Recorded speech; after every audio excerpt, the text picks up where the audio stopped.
teach physiology for undergraduate bioengineers. I hope to inspire them to pursue different careers. I like to foster creativity, help apply concepts in real-life scenarios. Teaching bioengineers energizes me. We use many tools in the lecture: active learning, case-based learning, critical thinking, debate-based learning, lecturing, problem solving, role play.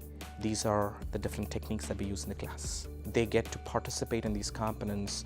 It's not something that I am the only one who's talking in the class. They have a microphone and they like to come and use the microphone and talk about it.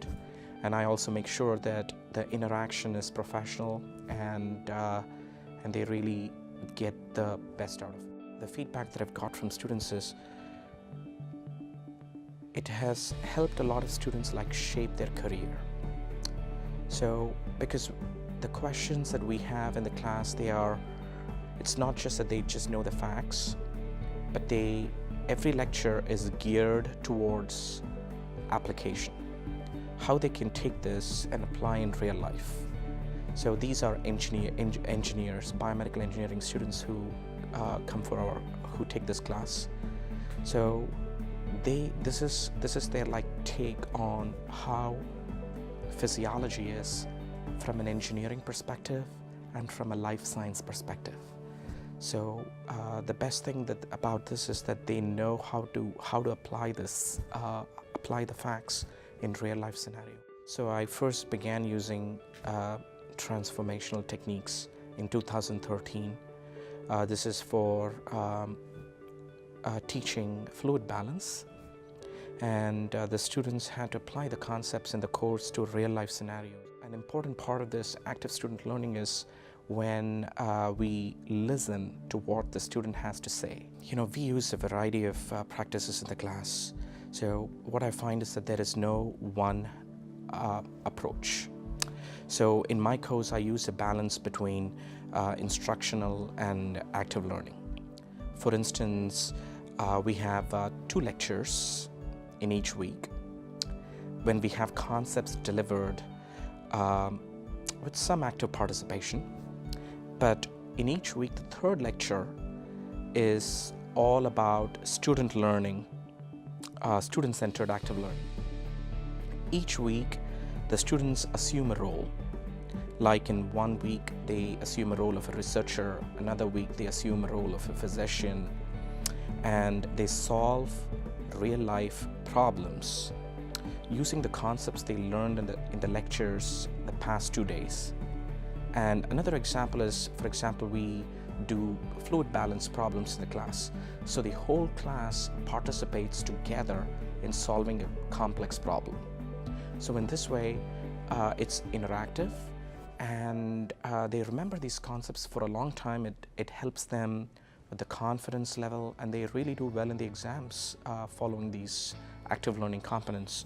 So we even have some of the students, they come in front of the class and they give a 1-minute lecture to the students every Friday. Active learning helps the students to put themselves in a position where they're accountable, they can relate the facts better with the real life scenarios. The attention span for anyone is only for a certain amount of time. They are happy, they are enthused, they want to participate, and then they can remember things better. They feel like they're part of the class, they feel like they're included, they feel like they are cared, they feel like they're respected, and they're they are part of the process.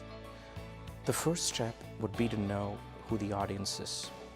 Undergraduate students, that's whom I teach, graduate, professional, develop a good syllabus, learning outcomes, make slow, positive changes every semester. Know the technology well before implementing them in an active learning component, in an active learning scenario. Have a good idea of how active learning components will be executed in a classroom setting before implementing. Ask colleagues for ideas. Learn from other faculty who have been around who have taught for many years. Make use of the seminars by the Center for Teaching Excellence. Learn about assessment techniques and be open to change.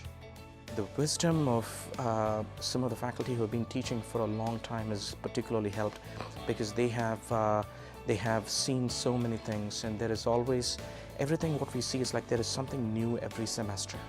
It's never the same, and so there is a rich kind of experience that I've had from other faculty members. There is always some kind of wisdom that I can learn from my colleagues.